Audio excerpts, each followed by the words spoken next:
Olá! Estamos de volta para trabalhar com a matemática. Espero que você tenha tido um tempo para pesquisar os exercícios, entrou no site da prova. Lembrando que só você, aluno, a prova Premium tem acesso ilimitado às questões, tem gabarito comentado, tem chat ao vivo, tem as provas comentadas. E ficou com alguma dúvida? Manda para a gente retorna para você. Na aula de hoje a gente vai trabalhar com proporções. Quando a gente fala em proporções, a gente trabalha com razões e proporções. Mas tem uma infinidade absurda de questões em proporções. E o Enem, ele cobra muito proporção, mas muito mesmo. Tanto é que a gente vai ficar a aula 4 com proporções, a aula 5 e 6, que é só resolução de exercícios do Enem.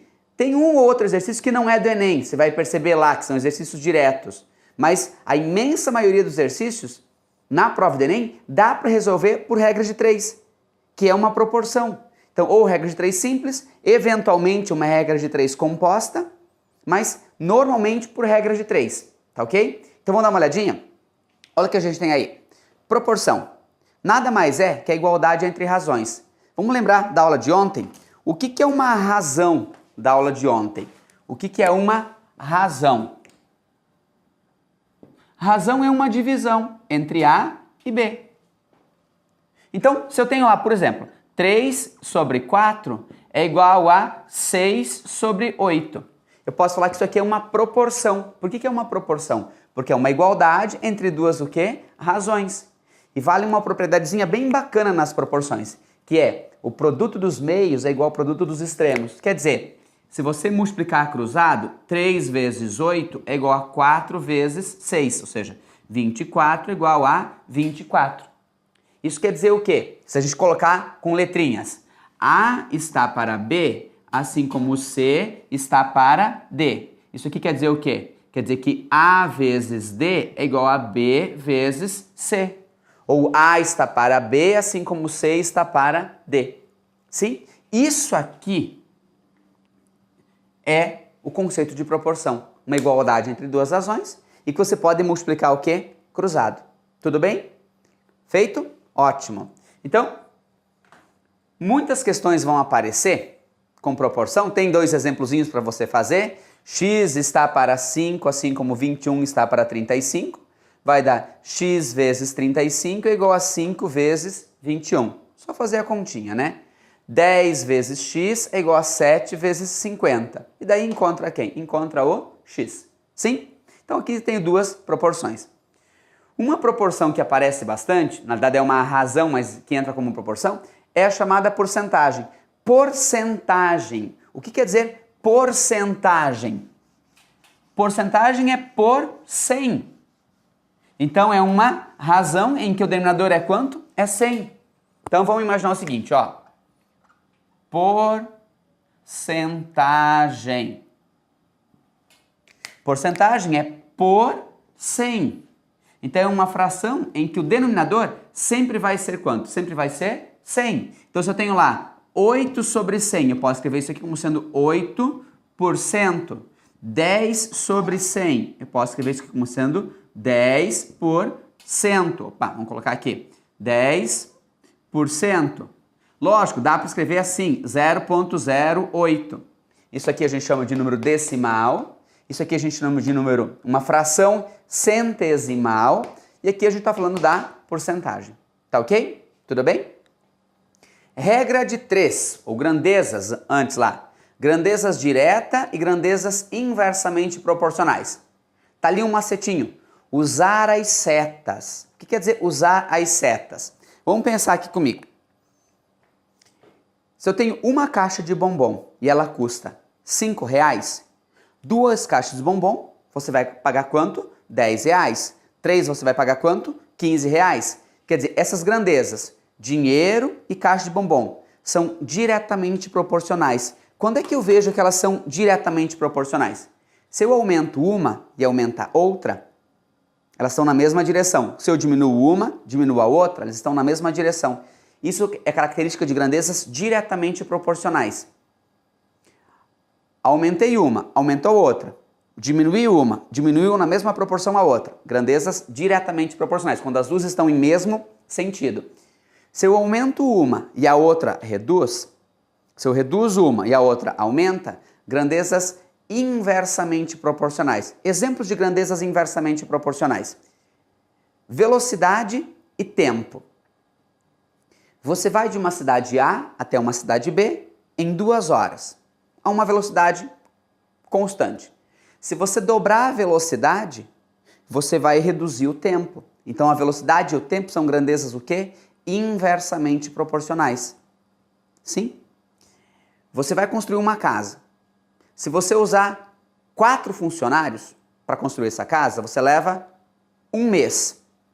Se você levar 2 funcionários, você reduziu a metade o número de funcionários. Você vai dobrar o tempo. Então, funcionário e tempo são grandezas o quê? Inversamente proporcionais. A gente normalmente não usa as setinhas, mas tem que ficar muito atento, porque a imensa maioria das questões trabalha com regra de 3 direta. Só que quando aparece inversa, muita gente erra, tá ok? Então, ó, usar o esqueminha das setas. Olha o que ele falou ali, vamos fazer um exemplozinho. Exemplo, foca lá para mim, por favor. Um automóvel viajando a 80 km faz determinado percurso em 2 horas. Então, ó, distância, ΔS, e tempo, T.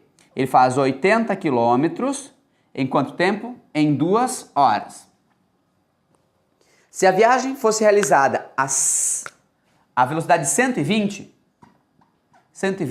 km, aqui não é espaço, é velocidade. Quilômetros por hora, e aqui é o quê? Vou colocar aqui, ó, quilômetros por hora. E o tempo vamos chamar aqui de hora. Aí a gente limpa um pouquinho a nossa questão aqui. Ele faz o quê? A 80 km por hora, ele faz em 2 horas. Se ele andasse a 120 km por hora, ele levaria um tempo X. E agora? O que é o diagrama das setas? Eu não olho os valores. Eu não vou olhar se aqui é 80, aqui é 120, está aumentando ou diminuindo, se aqui vai aumentar ou diminuir. Eu só olho o seguinte, vai onde tem o xizinho, joga uma seta, ou para cima ou para baixo. Eu sempre jogo para cima. Quanto maior o tempo, maior ou menor a velocidade. Se eu aumento o tempo, eu posso ir mais devagarinho. Então a velocidade é o quê? A velocidade é menor. Essas grandezas são inversamente proporcionais. O que eu faço? Tá ok? Eu pego e faço o seguinte, eu inverto essa seta aqui e jogo essa seta para baixo. E daí aqui eu vou inverter. O que estava em cima vai para baixo, o que estava embaixo vai para cima. Ó, o X foi para cima e o 2 veio para baixo. O que eu faço agora? Cruzo. X vezes 120 é igual a 80 vezes 2. X é igual a, aqui vai dar 160 sobre 120. Quanto é que vai dar isso aqui? Simplifica. X é igual a 16 para 12, simplifica por 4. Divide por 4, aqui vai dar 4 terços de hora. Que dá mais ou menos quanto aqui? Quanto é que dá 4 terços de hora? Dá 3 mais 1 sobre 4, perdão. 3 mais 1 sobre 3, dá 3 sobre 3 mais 1 sobre 3. 3 sobre 3 quer dizer que é o quê? 1 hora. E 1 terço de hora. Quanto é que é 1 terço de hora? Pega a hora e fatia em 3 partes. 1 hora e 20 o quê? Minutos.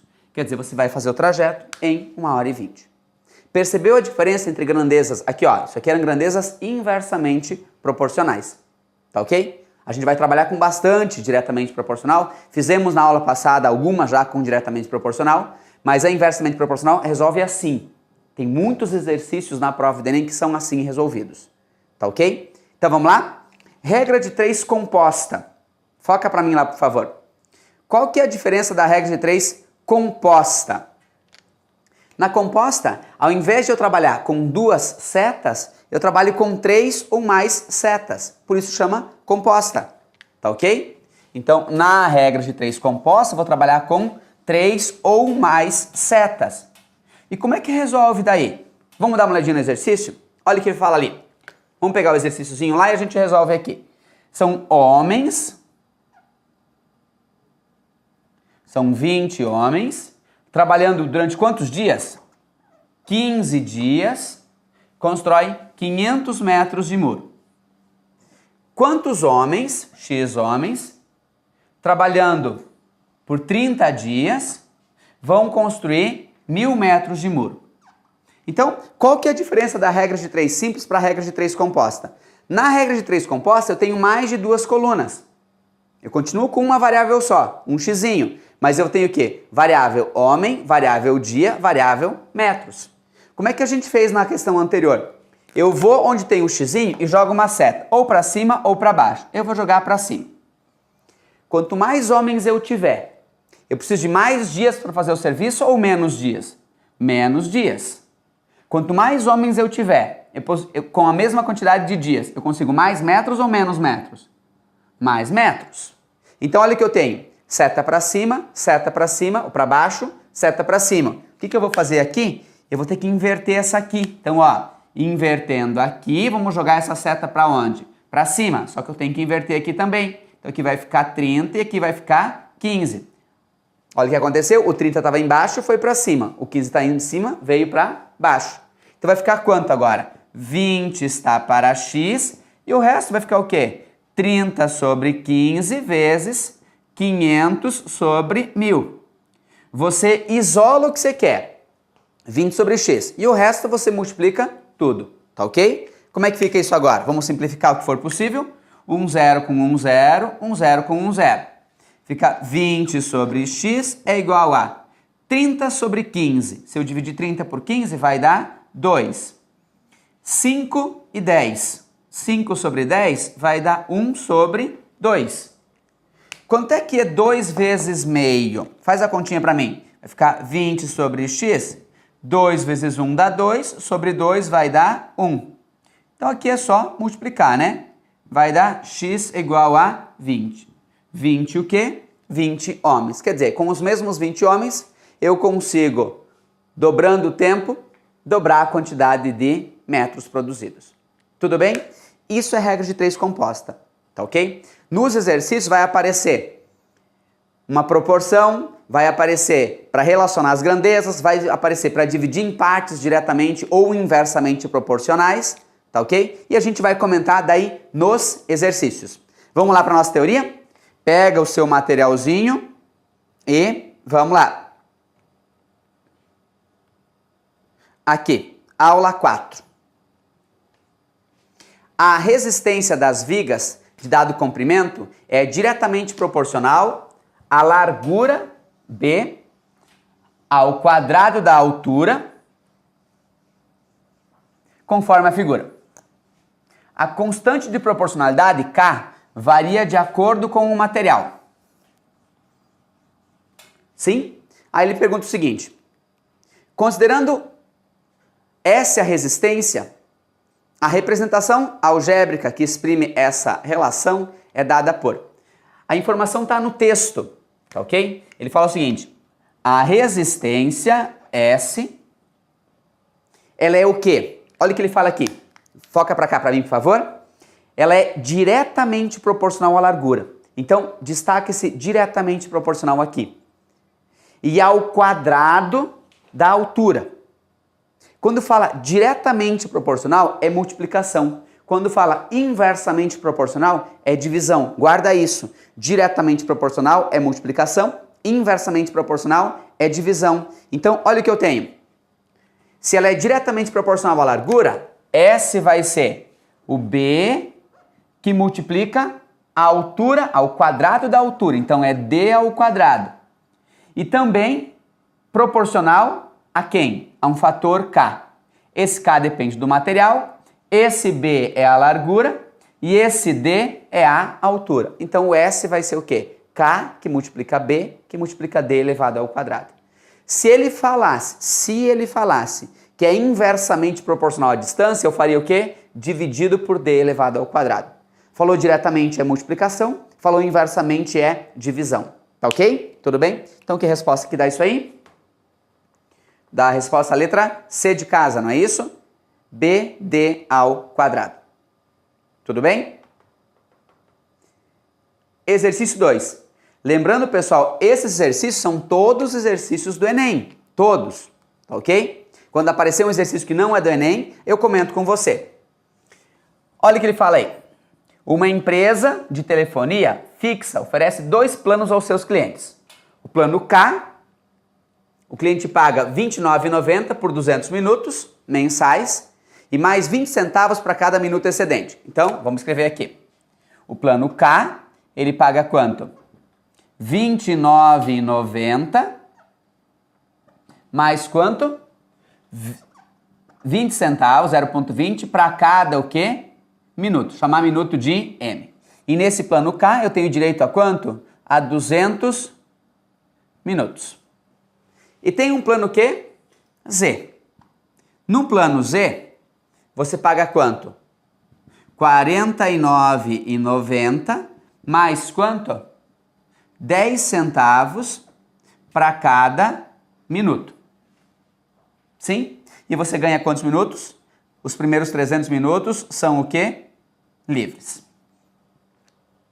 Você só vai pagar esses 10 aqui para o que exceder o 300. E você só vai pagar esse 20 aqui para só o que exceder o 200. Então eu poderia, se quisesse, colocar assim. M menos 200. Por que M menos 200? Qualquer número até 200, eu não faço a continha aqui. Não que isso aqui vai dar negativo daí, tá ok? E aqui eu poderia colocar M menos quanto? Menos 300. Mas aí isso aqui só vale para M de quanto a quanto? De 0 até 200. Tudo bem? Eu não vou colocar, eu prefiro deixar nesse formato aqui. Aí não preciso colocar duas sentenças. Tudo bem até aqui? Foi, né? Aí ele vai falar o seguinte. O gráfico que representa o valor pago em reais nos dois planos em função dos minutos utilizados é... Eu tenho que ir para o gráfico. Então vamos dar uma focada no gráfico agora lá? Olha o que ele fala aqui. Primeiro gráfico. Vamos dar um aumento aqui. Consegue dar um zoom lá? Sim? Olha o que eu tenho aqui. Plano Z. Eu pago R$ 49,90. Os primeiros quantos? 300 minutos. E depois eu pago uma quantia. O plano K. Eu pago... Aqui está dizendo, ó, o R$ 29,90 aqui. O plano K é menos de R$ 29,90. Tem alguma coisa errada. Tá ok? Acho que não é a letra A. Vamos seguir? Olha a letra B. Qual que é o erro da letra B? Os primeiros 200 minutos no plano K, ele paga R$ 29,90, tá certo? E ele paga R$ 49,90 para os outros 200 minutos que ele vai para Z. Não, não é 200. É quanto? É 300, como se fosse esse aqui de cima. Então, letra B também está errada. Letra C. Olha a letra C. R$ 29,90 para 200 minutos, R$ 49,90 para 30 minutos. E daí as duas retas vão subindo. Talvez seja certo. Acho pouco provável. Por que é pouco provável? Quando o Guilherme ou o Brian trabalhar com funções, volta um pouquinho aqui para mim. A gente chama uma função f de x de ax mais b. Esse a chama coeficiente angular. E esse b chama valor fixo. O a, ele diz se a reta é crescente ou se a reta é decrescente. Se esse a é positivo, a reta é crescente, ou seja, está subindo. Se esse cara for negativo, a reta é o quê? Decrescente, ele está descendo. O Brian ou o Guilherme devem ter comentado com você isso, tá ok? O que acontece é que esse cara aqui e esse cara aqui são o quê? Diferentes. Se eles são diferentes, eu não posso ter a mesma inclinação da reta, que é o valor de A. Continuando. D. Aí já começa a ficar interessante. Por quê? Dá uma olhadinha para a letra E. Subir um pouquinho mais aqui. Tem a letra E lá embaixo. Letra D. Pago R$ 49,90 por 300 minutos e daí sobe a inclinação aqui do Z. Paga R$ 29,90 para 200 minutos, que é a do K. A inclinação do K é maior que a inclinação do Z. A inclinação do K é maior que a inclinação do Z. Por quê? Porque o minuto do K é maior que o minuto do Z. Olha aqui, ó. Olha o minuto do K. É 20 centavos. O minuto do Z é 10 centavos. Quanto maior esse valor, maior vai ser o quê? Maior vai ser a inclinação. Sim? Então, vamos dar uma olhadinha. E para fechar, a letra E. Você já sabe que não é a letra E. Por quê? Porque está escrito D aqui embaixo, né? A gente já matou a questão. Mas olha o que está errado aqui. 300 minutos aqui e 300 minutos aqui. Então, você não tinha que matar a questão resolvendo. Você podia olhar só o gráfico. Letra E está fora, né? Que essas duas retas 300, 300 está errado. essa aqui pode também, só teria que olhar a inclinação. Essa aqui não pode, porque aqui está errado. E essa aqui também não pode, porque não é 29,90. Então, você ficaria entre a letra C e a letra D. Por que eu não posso pegar a letra C? Porque na letra C as duas estão com o quê? Com a mesma inclinação de reta. Tudo bem? Vamos adiante? Exercício 3. Uma bióloga conduziu uma série de experimentos demonstrando que a cana-de-açúcar mantida em um ambiente com o dobro de concentração de CO2 realiza 30% mais de fotossíntese. Então dá uma olhadinha ali, enquanto a gente apaga o quadro aqui. Aí ele fala o quê? Realiza 30% mais de fotossíntese e produz 30% mais de cana-de-açúcar do que a que cresce sob concentração normal de CO2. Das câmaras que mantinham esse ar rico em gás carbônico, saíram plantas também mais altas e mais encorpadas, com mais 40% mais biomassa. Os resultados indicam que se pode obter a mesma produtividade de cana numa menor área cultivada. Nessas condições apresentadas, de utilizar o dobro de concentração de CO2 no cultivo e dobrar a produção de biomassa, a porcentagem de área cultivada hoje deveria ser aproximadamente. Olha o que ele está falando. Ele falou o seguinte, vamos colocar lá, tem a concentração de CO2, que mais? Tem a fotossíntese, e o que mais que ele tem? E tem a biomassa. Biomassa. Então olha o que ele falou. Em ambiente com o dobro de CO2, se eu dobrar o CO2 de 100, eu passar para 200% de CO2, porque ele vai dobrar o CO2, ele aumenta em 30% a fotossíntese, então vai passar para 130%. A quantidade de açúcar, ele falou que também vai o quê? Produzir mais 30%, então vai ficar 130%. E biomassa, faltou colocar aqui, vai dar 40% mais. Então, vou colocar aqui biomassa, vai dar 40% mais. Então, vai ser 140%. Os resultados indicam que se pode obter a mesma produtividade de cana numa menor área cultivada. Nas condições apresentadas, de utilizar o dobro de CO2. Então, se eu usar o mesmo dobro de CO2, 200 de CO2, no cultivo, para dobrar a produção de biomassa, então eu quero dobrar, de 140 quero ir para 200%. O que tem que acontecer? Devo cultivar quanto a mais de área? A porcentagem de área cultivada de hoje deveria ser aproximadamente. O que eu vou fazer aqui? Vamos escrever área. A área cultivada hoje é 100%. 200% aqui vai dar uma área X. Então, eu só vou olhar biomassa e área. Se eu aumentar a área, eu vou aumentar a biomassa produzida. Sim? Como é que fica então? Vai ficar 140 está para 200. Vamos fazer mais para cá aqui, para ter um pouquinho mais de espaço. 140 está para 200, que é esse sobre esse, igual a 100 sobre quem? X.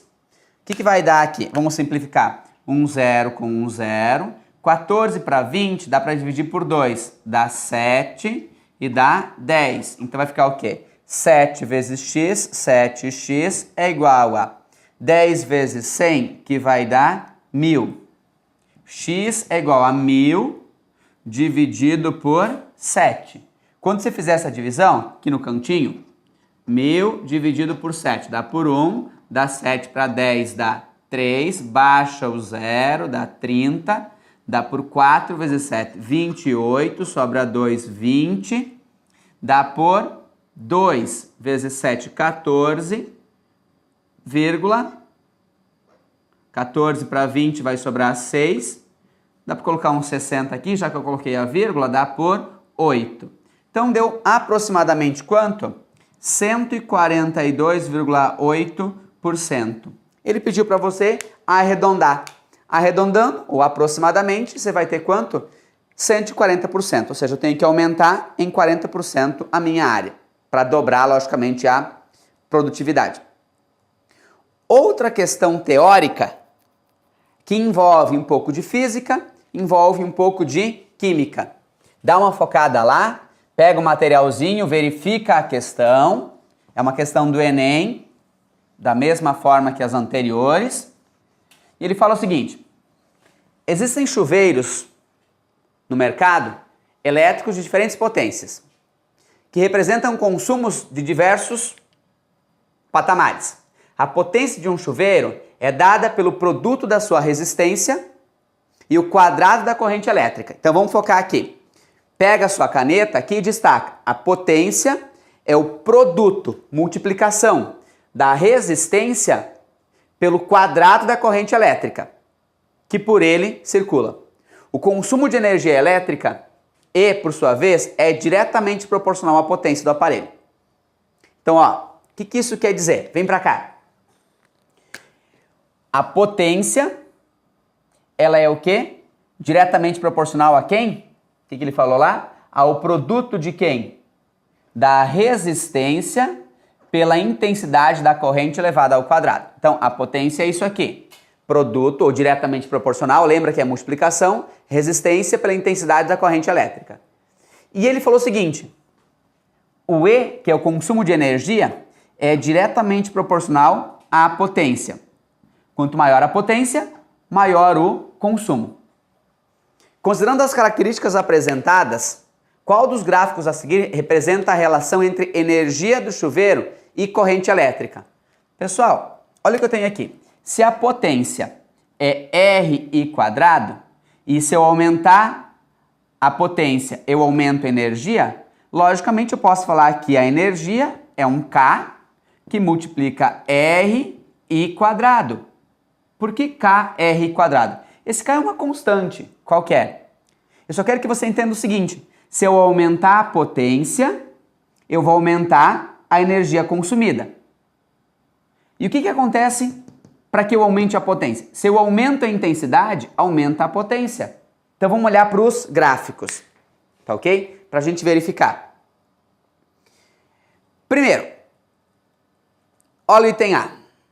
Aumenta a intensidade, aumenta a energia. Não pode ser isso aqui, porque isso aqui é uma reta. Se isso aqui é uma reta, é uma função de primeiro grau. Um dos outros professores deve ter comentado. Função de primeiro grau é uma reta. Essa função aqui é uma função de segundo grau. Dá uma olhadinha aqui. Essa função aqui é uma função de segundo grau. Se ela é segundo grau, o gráfico de uma função do segundo grau, lembra disso? É uma curva, é uma parábola. Nesse caso aqui, o gráfico é alguma coisa assim.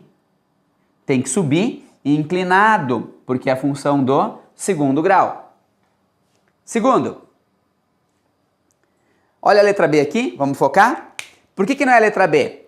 Se é diretamente proporcional, se eu aumento 1, estou aumentando a intensidade, a corrente a energia está baixando, está errado.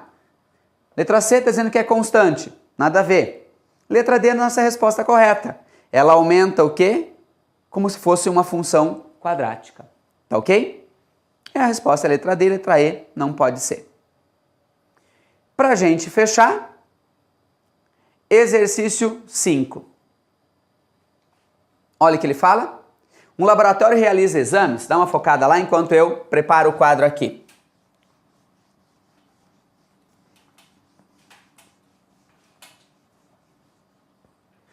Um laboratório realiza exames em que é possível observar a taxa de glicose de uma pessoa. Os resultados são analisados de acordo com o quadro a seguir. Olha o que eu tenho aqui. Glicose. Normal até 75, o maior que 75 e menor do que 100.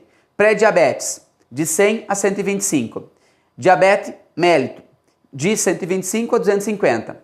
Hiperglicemia, acima de 250.